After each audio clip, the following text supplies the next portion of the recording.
In a time of rising unrest, when borders dominate headlines and immigration policy shapes the future of our nation, the truth matters. From the front lines of law enforcement, national security, and public policy, this is Frontline Facts, where rhetoric is stripped away, where politics takes a back seat, and where facts, hard, documented facts, lead the conversation. As instability grows beyond our southern border, as communities feel the impact at home, we bring you informed voices. Attorneys, senior law enforcement leaders, policy experts, and professionals who understand the law, the protocols, and the consequences. This isn't opinion. This isn't spin. This is clarity in a time of confusion. This is Frontline Facts, and the conversation starts now.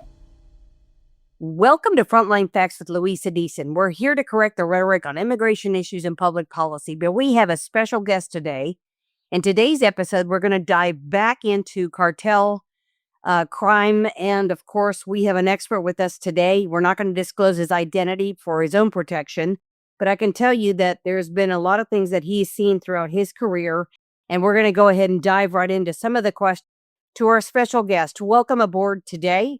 I want to thank you for being here and making yourself available. I think we're probably going to have about 30 minutes to discuss this topic, but the more I interview other people that have been involved with fighting and combating the cartels, the more and more I find out about things that involve organ harvesting and the fact that the new generation Jalisco cartel is involved in not just 31 of the 36 states in Mexico, but also 66 different continents or 66 different countries. So let's dive into what your experience has been. You've worked closely in foreign countries combating this problem. What can you tell us about that today? In regards to organ harvesting, didn't start with Cartel de Jalisco. It actually started, and the first I've heard of it was in Laredo and Nuevo Laredo with at that time it was a Gulf cartel. Then later it became the Zetas, and then it became the Cartel de Noreste, headed by Miguel Trevino.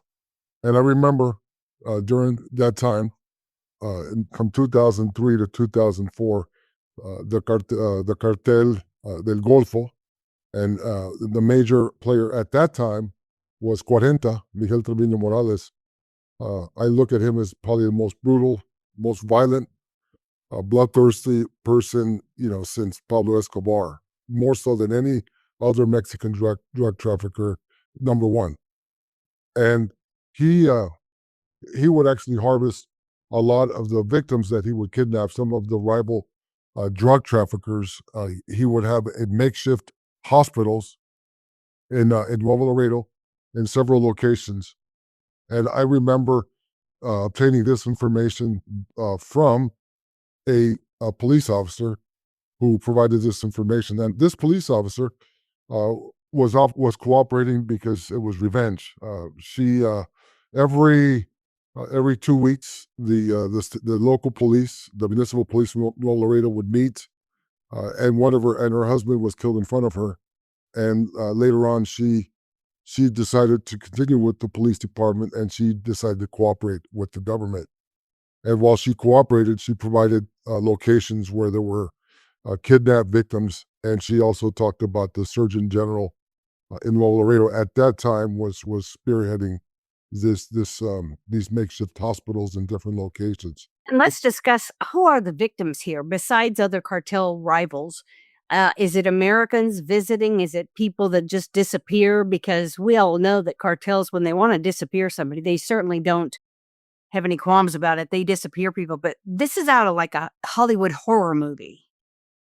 Well, if you go back again, this was back when in 1987, 88, 89, in Matamoros, there was an American that was kidnapped. And you could probably go back in time. You'll see it. And it was a group, at that time it was still the Gulf Cartel. And they actually kidnapped this individual, and they used the Santísima Muerte as a sacrifice. And They took his organs and they dedicated it to the Santísima Muerte for favor. And this was, I bring that up because it wasn't organ harvesting, but it was where this was an American citizen. These are satanic rituals. Yeah, and he was actually going to school at a prominent university in Texas, and this happened to him. And we also learned, based on several search warrants that were being executed in Laredo, Texas, where the Santísima Muerte was very prevalent, ubiquitous to the Cartel del Golfo and the Cartel de los Zetas at that time. And what was really stunning to me was the question that you just asked me, were there Americans involved? I was not aware of it, but at that time in Laredo there were several kidnappings of American citizens and also mostly Mexicans, and these were not most of them were people that were involved in the drug trade. And at that time in Laredo, you had two different groups. It was Dionisio Garcia, Chacho Garcia, and Los Tejas. They were both rivals. One had one side of Normal Laredo, and the other one had the other side. It was divided in half. And so when the Zetas came in, or the Gulf Cartel came in, they took sides with Los Tejas, and then they actually did away with the Chacho Garcias, which were being operated by the Cartel de Sinaloa. And that's when that fighting started. And many of these people that they picked up were they wanted to make money, and the Cartel de los Zetas, they really took advantage of the organized crime of where it wasn't just drugs. They taxed everyone, even if someone committed a fraud, they would tax them. They wanted a piece of everything. Well, let's go back to this, or the satanic rituals. I mean, that's pretty scary to think that, you could possibly stumble across something like that. I mean, that's out of a horror movie. But my question is, what organs were they taking, and how were they selling them on the black market? Or I describe some of those horrors that you may have seen or heard in your past, experiences. Just because the thought of something like that happening, most people don't really think that that's happening, but it is very prevalent, and it can just is demonic, is what it is.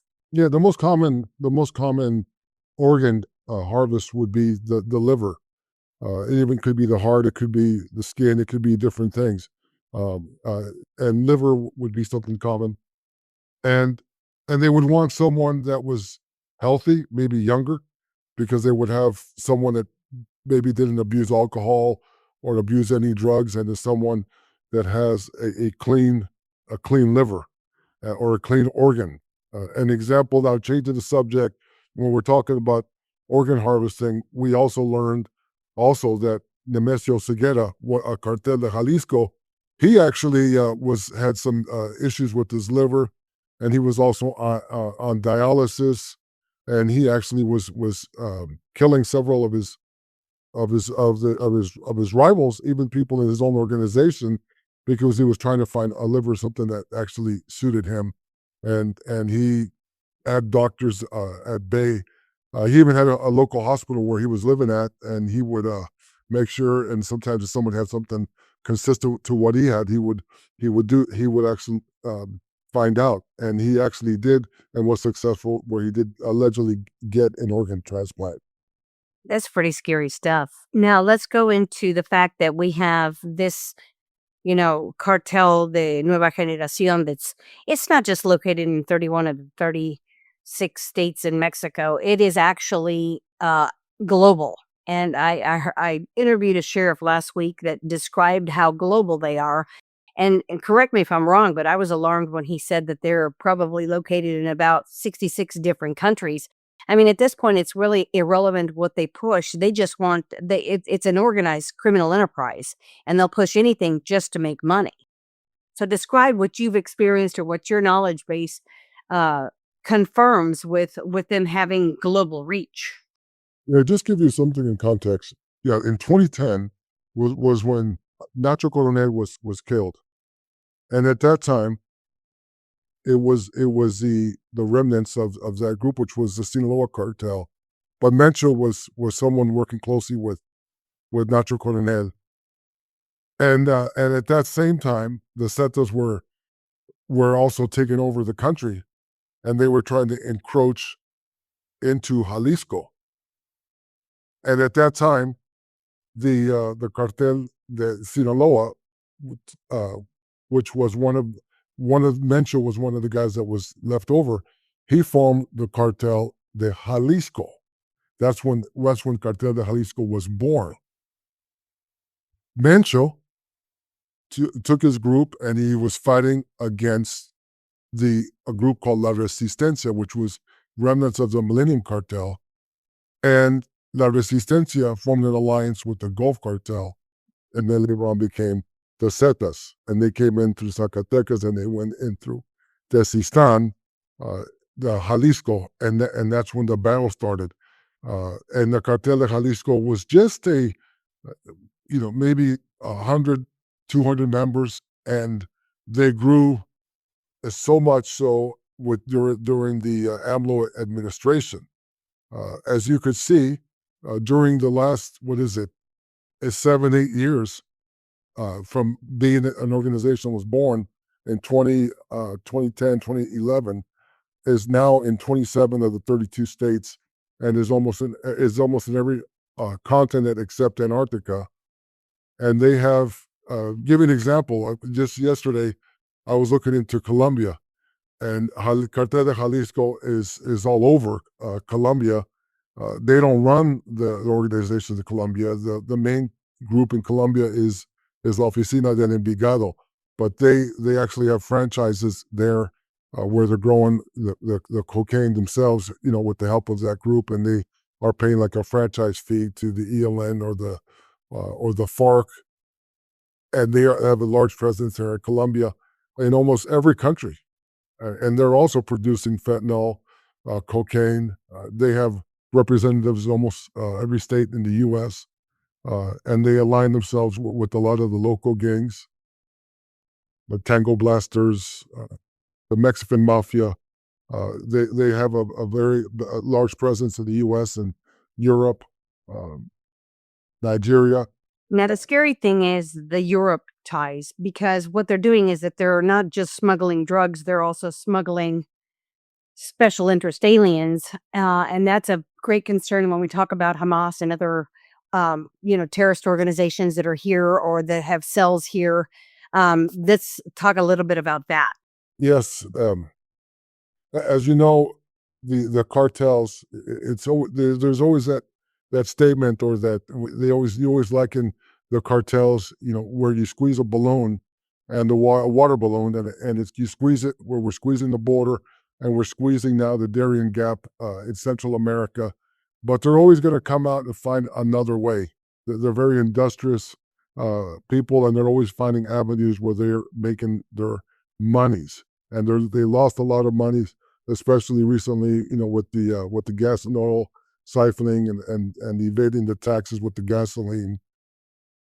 They are still making a lot of money, not as much as they did before, but they're able to evolve and to push, and to be lucrative in their different forms of organized crime. Well, and let's put that figure to it. How much are we talking about? Let's just say that during the last 4 years of Biden's administration, how much were cartels making on average? People need to put this into perspective and know how big a problem it had really become, and it continues to be a problem. But now when you start clamping down on some of their turf, they move to the northern border, et cetera, et cetera. But I mean, I don't think people realize what the perspective is. Give me an idea of what they're making. Okay, you have 13, and you said about 20 million people came into the U.S. And that wasn't just the Cartel de Jalisco. There was a lot of different cartels crossing the special interest areas across the border. Just a Chinese person from China that comes all the way into, Central America, into the U.S. and goes into where they cross over to the U.S. Each Chinese could pay somewhere between $25,000 to $60,000 just to get across, and that goes to the same of a special interest agent that's a Middle Easterner. They'll pay almost the same amount. The Mexicans that cross over, they'll just pay the line, and how much they got to pay, somewhere between $4,000 to $10,000, depending on how hard it is to get in and what area they come in. The Russians are coming in normally through Baja California. Some of these people come in through boat. But the Cartel de Jalisco has a large presence in, as you know, in Baja California. You got that many people coming in to the U.S., so it's a multi-billion-dollar, I don't know how many billions of dollars they're making each year, and you're looking at how many 6 years you said. It's several $billion that this organization is making.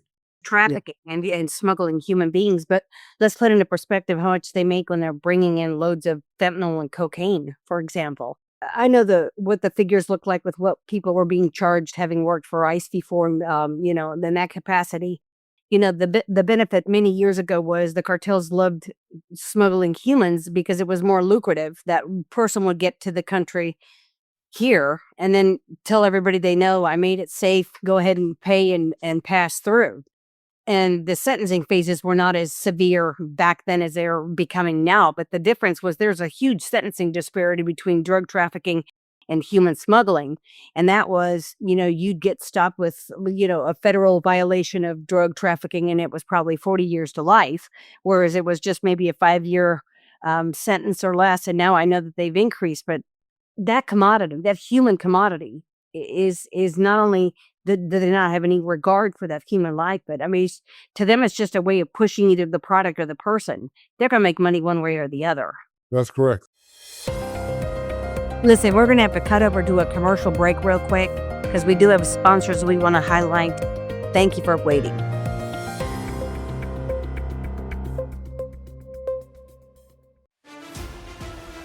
When the stakes are high, clarity matters.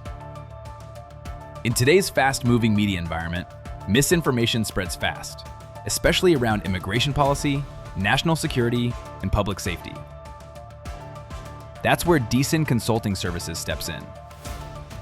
Led by Luisa Deason, former investigative journalist, DHS and ICE subject matter expert, and certified neuro-linguistic programming practitioner, Deason Consulting equips leaders, candidates, law enforcement, and executives with clear posture, confident delivery, and fact-based messaging. From immigration policy education and media response strategy to crisis communication and executive message development, Deason Consulting helps you cut through the rhetoric and speak with authority. Whether you're preparing for a press conference, navigating a complex policy issue, or facing high-pressure media scrutiny, we prepare you to lead. Deason Consulting Services. Strategic communication, informed leadership, measured response. Contact Deason Consulting today and be ready when it matters most. Call today 832-244-2488 or email Luisa@DeasonConsultingServices.com.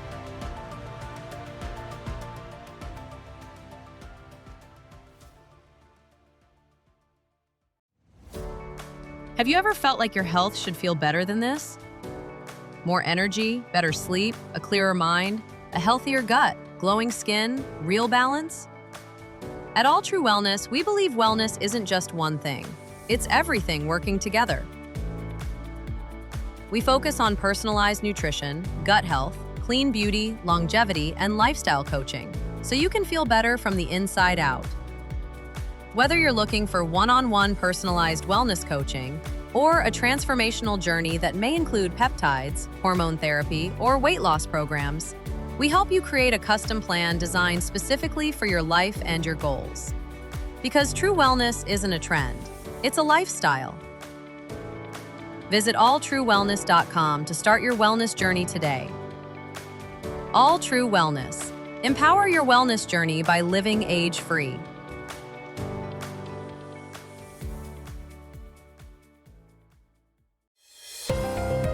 Well, we are back. I am Luisa Deason. I am your host for Frontline Facts. We are correcting the rhetoric, and we're coming back to our guest today. And just looking at the price of cocaine, the price of fentanyl, it hasn't really changed the price as much, but it's been diluted. The cocaine, instead of, let's say, being cut 3 times, you cut it more times than that, and the quality is a lot less. The same with fentanyl. I believe that even the people dying of overdoses is less, I believe, also. And it has to do because they are having issues crossing it, but they're still selling it and they're still making optimal levels of monies. And just looking at the other side too is even our country in some ways, uh, is also to the blame on the fentanyl with OxyContin, being sold to so many people that were addicts. But going back to that situation, the cartels are making a lot of money, not just with the smuggling of people, with fentanyl, the money laundering, utilizing a lot of the Chinese. In Mexico, as you could tell, from the pirating of tapes. Well, that's tapes. They don't have it that much anymore. But if you go to Tepito, and they're involved in every criminal enterprise in Mexico. Well, they're very creative. Yes, and so it's hard to put a price on how much they're making because they're making money on even if a fraud is committed, they're taking a piece of that. And let's say you get arrested at the inside Mexico, you call the cartel first, and you pay them instead of pay them police, not pay the police. They're involved in almost every facet. Everyone is being taxed. From the taco vendors on the street to the people when you go to Mexico City with the shoe shine. They're also paying fees to the cartel, and it's a business for them. And Mexico's just not the same it used to be. It's just worse now than it ever has been. Well, and Mexico has always struggled to make sure that they had closed down their southern border, and so it's always been very porous, very available. They issue travel or work documents to people coming through anyway. But let's talk a little bit about what's maybe going on in Mexico right now. I know that I've heard rumors that there's the Mexican president Claudia Sheinbaum is very well. You take a look at her every time she opens up her mouth at a morning briefing, and I mean she's got this deer in headlights look, and things aren't looking good, and the potential for a lot of crime and becoming a very volatile situation in Mexico is very prevalent right now, and people are afraid to travel, and people need to heed warnings with the um, Department of State. But what do you see with that kind of criminal enterprise operating in this president who apparently is, a lot of people have to question what her role has been in all this. Just give you a thumbnail approach of what's really going on right now in Mexico is after the neutralization of Mencho, the Cartel de Jalisco Nueva Generaciones has fractured into 5 or 6 different groups. And I don't understand what Wall Street Journal says that they've elected number Cero Tres Juan Carlos Valencia as their leader, and all the other leaders of the Cartel de Jalisco have acquiesced and are happy with that. I don't really believe that. I talked to several people this last week, and things are not smooth. And you haven't seen any significant incidents this last 3-4 weeks since he was killed. And it's because they're being reorganized. And also, I don't believe that there's going to be anything significant of somebody being killed or turf battles right now.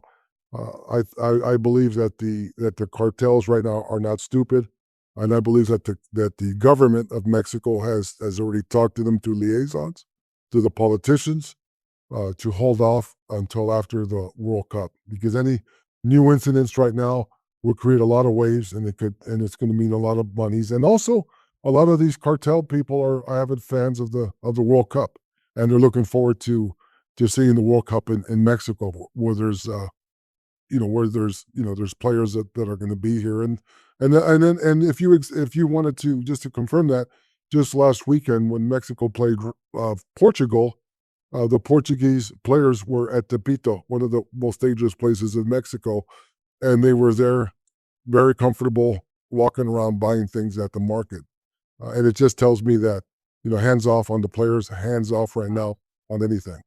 We certainly were talking about the volatile situation in Mexico, and how that the major cartels with Mencho's death has now provoked several other organizations, or within that same organization, they branched off and created 5 different groups. And the level of violence in Mexico and how they're pausing that right now due to soccer events and all kinds of things. I know that this can be very trying to people wanting to travel, and let's describe some of those fears, and let's talk about which states are probably the most greatly affected. Yes. Baja California, Norte, Tijuana, I think has a record number of homicides that's recorded. And just to give you an idea, 96% of the complaints of people that are victims of crime are not reported. So 4% of the crimes that are reported, only a small percentage of those cases where someone is taken to the whole legal process and spends time in jail. So that just shows you how big these incidents are. And there's also one significant stat. Let's see if I can find it here, and it is the number of missing people. I believe there's approximately about 130,000 people that are still missing in Mexico. Let me see. I think I have it right here. When people are afraid to report that because of fear of persecution. Yeah. So I don't think I have that stat here, but I believe that there's about 130,000 people in Mexico that are still missing. Now, keep in mind that when somebody's missing, that just means that as far as stats, that they show homicides. Now, when somebody's missing, they don't record them in the stats as homicides. So, they burn their bodies, you don't find them, and when a state is providing their statistics, so some of these states may look, oh, it doesn't look that bad. They don't have that many homicides, but under the water, you see things as being very critical because some of these crimes are just not reported. Now, the other thing is you were asking, what states are the most dangerous? I mean, almost every state has issues.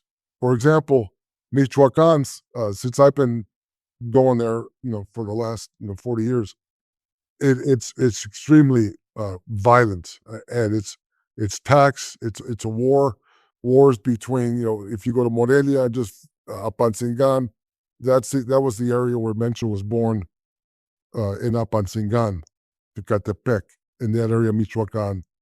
And there's some cities, for example, Guerrero, that is where the U.S. embassies, and the agents that work at the embassies, they don't have good sources there, so it's hard to find out what's really going on. And in those areas, the poor families that live there, they even pay taxes to live, whether it's 10 pesos or 5 pesos a day. They have to pay money, so that, like protection money, so that nothing happens to them, just to live in their house. And then if a cartel or somebody wants to go to the U.S. because they want to get smuggled across the border, they have to make sure that they pay monies for the cartels being able to cross them. And if they don't pay monies, the families are held hostage, and they are threatened, that they're going to be killed or tortured. And that's why they have some leverage on these people that come across, into the U.S. and get smuggled across. People don't realize that they are held literally, and those figures always change. We used to see that a lot when we worked immigration cases, and the family would make an arrangement to bring somebody into the U.S., and they'd coordinate with the cartels or whoever was bringing them in, the smugglers. And it was an amount that was set. The more exotic, or the more of the country, special interest aliens from other foreign countries, the more exotic, as we called them, the higher the price. But we were looking at maybe Thai females being smuggled in for the purpose of prostitution. They were paying about $80,000 to get here. There's no way you can possibly pay that off. And so they were having to be forced to sleep with 20 men a day, no medical attention, into these brothels. But you're right. The figure is never the same. It always changes once they get here. It's a way to extort more money, especially with the children. That's totally correct. You look at Tabasco, Chiapas, it's a beautiful place. If you go to Chiapas, they have their canyons, they have waterfalls. It's just a beautiful area. And now you cannot even go there anymore. That's like ground zero, where a lot of these organizations are fighting. and it's a crown jewel, at least for the smuggling, because it's right there in Guatemala. It hasn't been that safe anymore. Tabasco, it's the state where the former president AMLO is not really even safe anymore. Where else? Jalisco. One thing that people have to know is that Americans that travel to Mexico are not targets. So if you go across to Mexico, whether it's Cancun and these other areas, you rarely see a kidnapping of an American citizen. And when you do see it, it's because maybe they're at the wrong place at the wrong time, buying drugs, and they suspect that they're involved with something or going on the highway and being with other people. If you're a Hispanic that looks Mexican and is young and goes to these clubs, and you're an American citizen, yeah, there's a good chance that the cartels may think that you are a rival drug trafficker, and they may take you down. Just traveling from Monterrey to Nuevo Laredo, you're going to get, if you get stopped, there's a good chance you're going to get stopped, and you're going to be held by cartels, and they look at your phones, they look at your computer, and they question you. And if you don't have anything suspicious, you're let go. But that area is highly concentrated with halcones, where they actually do stop you and they look at your phones. They have very high technology too. They're not, they're keeping up with the times. Totally, 100%. And when they look at your phone, they actually put a system in your phone where they could see who you're calling, and if you're calling, let's say, a rival cartel, or if they find drugs on you, and each drug, whether it's cocaine, has a decal of where you bought that cocaine, and if it's from another group, that could be problems also. Well, what an insight, I'll tell you. There's just scary times. And of course, you always say that Mexico will always blame the U.S. for being the larger consumption of these drugs. But the problem is that, a lot of these cartels come in and they give them out as candy, or they'll try something new out. I know that there's some sort of new synthetic marijuana going on that's also equally as dangerous, because we really don't know what's in it. So, you start handing that out as candy to children, and then get them addicted, or to our youth, and get them addicted. And really, it's a vicious cycle. That's correct, Lisa. They lace it with fentanyl because their business is addiction, and what that fentanyl does is gets you addicted to it where you can't stop. You'll even sell your daughter or your son because you want some more. That's how or the urge and how addictive these drugs are. Wow. Well, is there anything else that we need to know before we close out the show today? What kind of tips can you give people that are traveling or just being aware of their surroundings?